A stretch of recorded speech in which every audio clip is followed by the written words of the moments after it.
Apakah pernah tiba-tiba hidup rasanya berjalan di luar rencana? Entah karena ada masalah ekonomi, kabar buruk yang mendadak, atau situasi di sekitar kita yang tiba-tiba kacau. Reaksi pertama kita biasanya sama: panik, bingung, dan merasa nggak berdaya. Itu sangat manusiawi. Tapi di saat krisis, musuh terbesar kita sebenarnya bukan masalah itu sendiri, melainkan rasa panik kita.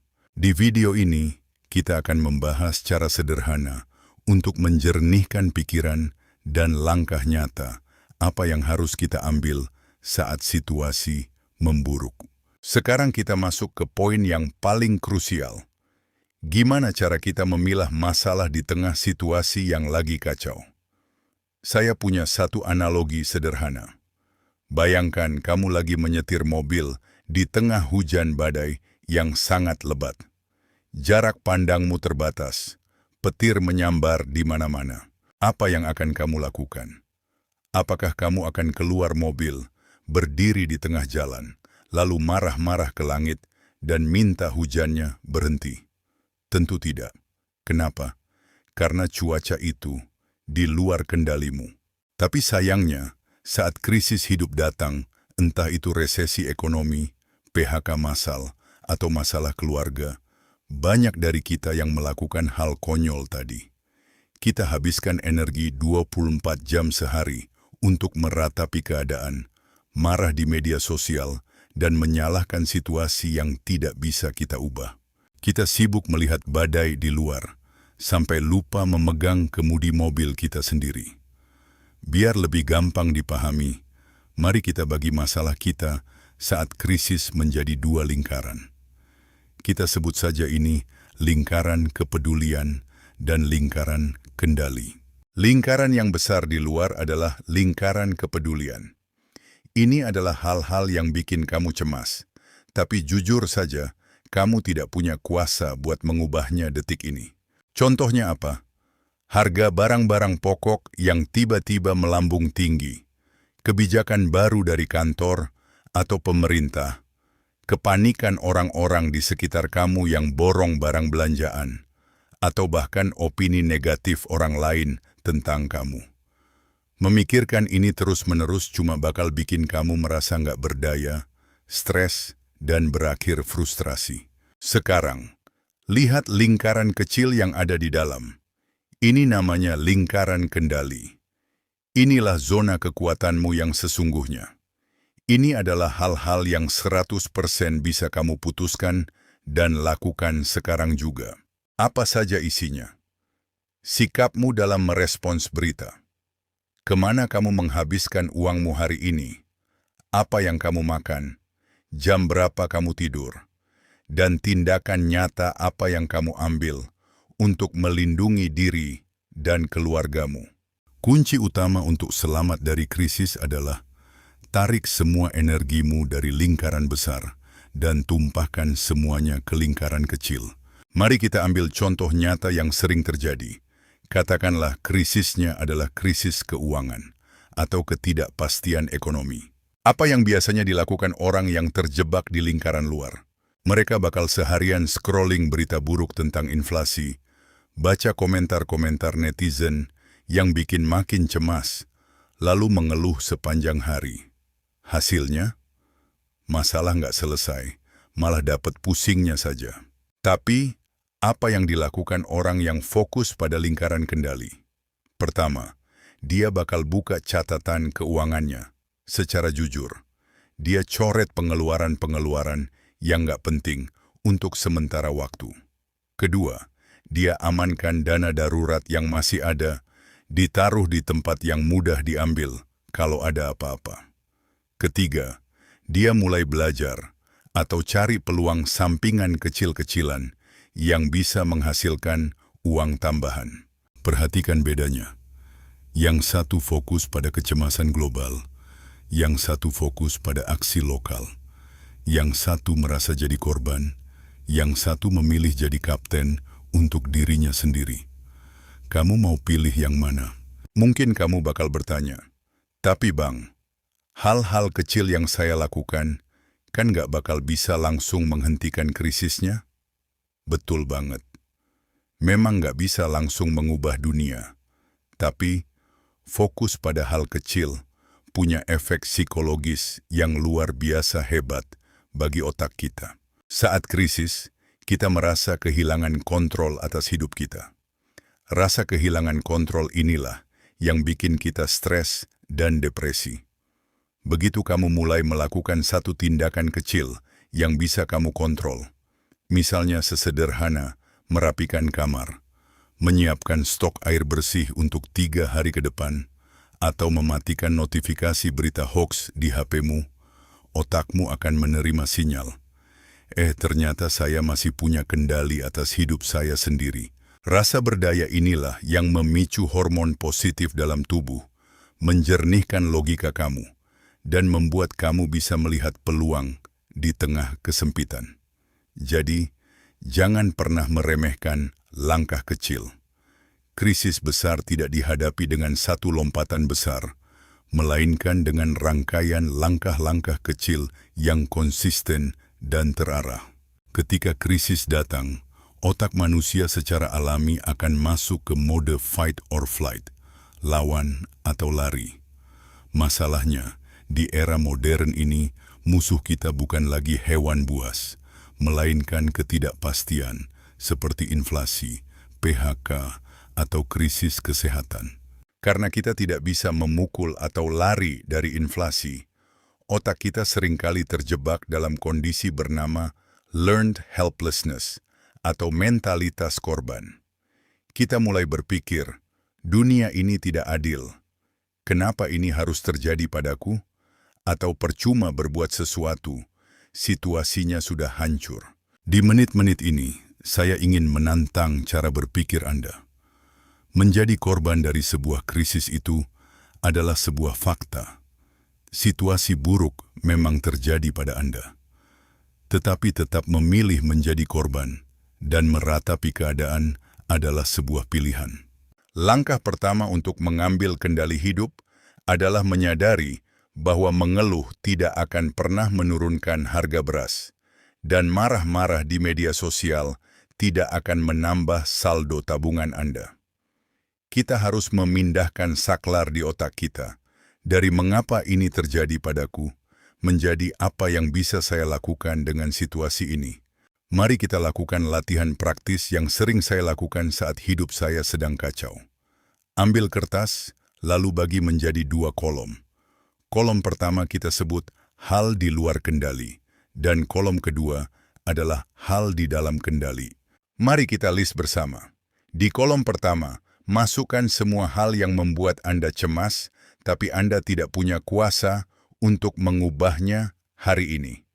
Contoh, kebijakan ekonomi pemerintah, harga bahan bakar naik, opini atau kepanikan tetangga, hingga berita buruk yang berseliweran di grup WhatsApp keluarga. Berapa banyak dari Anda yang menghabiskan 80% energi harian hanya untuk memikirkan kolom pertama ini? Sekarang lihat kolom kedua. Hal di dalam kendali Anda. Isinya adalah berapa jam Anda tidur, makanan apa yang Anda masukkan ke tubuh, seberapa hemat Anda menggunakan uang hari ini, dan berita apa yang Anda pilih untuk dibaca. Aturan emasnya adalah, setiap kali Anda merasa cemas, lihat kertas ini. Tanyakan pada diri sendiri, masalah yang sedang saya pikirkan ini masuk kolom mana? Jika masuk kolom pertama, stop pikirkan detik itu juga. Alihkan seluruh energi Anda untuk mengeksekusi hal-hal yang ada di kolom kedua. Salah satu hal terbesar yang berada di bawah kendali 100% Anda, tapi paling sering Anda abaikan, adalah input informasi. Di tengah krisis, industri media dan algoritma media sosial hidup dari rasa takut Anda. Berita yang menakut-nakuti akan mendapatkan klik lebih banyak, dan video yang memicu kepanikan akan lebih cepat viral. Jika Anda terus-menerus membaca berita buruk, dari bangun tidur sampai mau tidur, Anda sedang meracuni logika Anda sendiri. Otak Anda akan mendeteksi bahwa dunia sedang dalam bahaya besar, sehingga Anda tidak akan bisa berpikir jernih untuk mencari solusi. Mulai hari ini, lakukan diet informasi. Batasi cek berita atau media sosial maksimal 2 kali sehari, misalnya jam 10 pagi dan jam 4 sore. Durasi maksimal 15 menit saja. Pilih sumber berita yang kredibel dan berbasis data, bukan akun gosip atau grup obrolan yang penuh asumsi. Kendalikan apa yang masuk ke kepala Anda, karena itu akan menentukan kualitas keputusan yang Anda ambil. Mungkin Anda mengira bahwa tindakan kecil di dalam rumah tidak akan mengubah krisis global di luar sana. Secara makro, itu betul. Tapi secara psikologis, tindakan kecil adalah penyelamat waras Anda. Ketika krisis melanda, kita merasa kehilangan kendali atas hidup kita. Rasa kehilangan kendali inilah yang memicu stres, kecemasan akut, hingga depresi. Cara melawannya adalah dengan melakukan kontrol mikro. Apa itu kontrol mikro? Lakukan hal-hal kecil yang hasilnya bisa langsung Anda lihat. Contoh, rapikan meja kerja Anda, bersihkan rumah, susun botol air minum dengan rapi, atau buat anggaran keuangan mingguan yang sangat ketat. Ketika Anda berhasil menyelesaikan satu hal kecil, otak Anda akan melepaskan hormon dopamin dan mengirim sinyal. Hei, saya ternyata masih berdaya.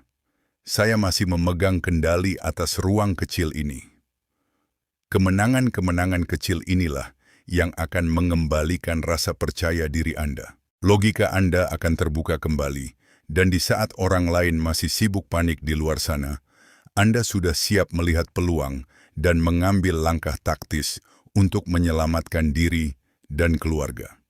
Ingat, Anda tidak bisa menghentikan ombak krisis, tapi Anda selalu punya kendali penuh untuk mengarahkan papan selancar Anda. Banyak dari kita hidup di dalam sebuah ilusi besar, yaitu ilusi bahwa teknologi digital akan selalu ada untuk menyelamatkan kita.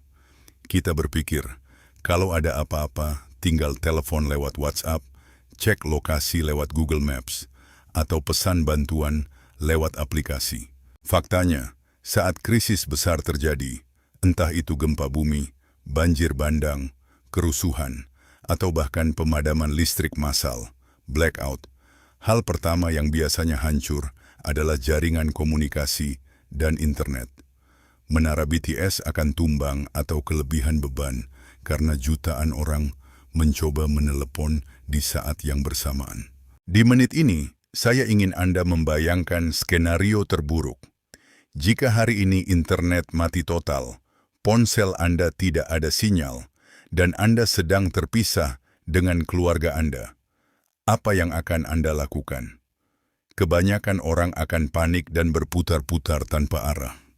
Itulah mengapa rencana aksi tidak bisa dibuat saat krisis sudah terjadi. Rencana harus disepakati saat situasi masih aman seperti sekarang. Bagaimana cara membangun sistem komunikasi tanpa internet? Kita harus kembali ke cara analog. Ada 2 langkah konkret yang harus Anda sepakati bersama keluarga mulai malam ini. Pertama, tentukan titik temu utama dan cadangan. Jika jaringan putus dan semua orang tidak bisa dihubungi, di mana kalian akan berkumpul? Jangan cuma punya satu titik. Tentukan titik A, misalnya rumah, dan titik B, jika titik A tidak bisa diakses, misalnya lapangan dekat kantor desa atau rumah kerabat tertentu. Pastikan semua anggota keluarga, termasuk anak-anak, tahu rute jalan kaki menuju ke sana. Kedua, tentukan kontak darurat luar kota. Ketika jaringan lokal di kota Anda macet total karena krisis, jalur komunikasi ke luar kota biasanya justru lebih longgar. Pilih satu kerabat yang tinggal di luar pulau atau luar kota untuk menjadi contact person box. Skemanya sederhana. Jika anggota keluarga terpisah, tugas setiap orang adalah mencoba menghubungi kerabat luar kota ini untuk mengabarkan posisi masing-masing. Kerabat inilah yang akan menjadi pusat penyambung informasi keluarga Anda. Langkah kedua dalam aksi nyata adalah evakuasi. Ketika krisis memaksa Anda harus meninggalkan rumah dalam waktu 5 menit, Anda tidak akan punya waktu untuk memilah barang. Disinilah pentingnya tas siaga bencana atau bug out bag. Kesalahan terbesar orang adalah mengisi tas ini dengan barang-barang berharga yang tidak fungsional karena panik.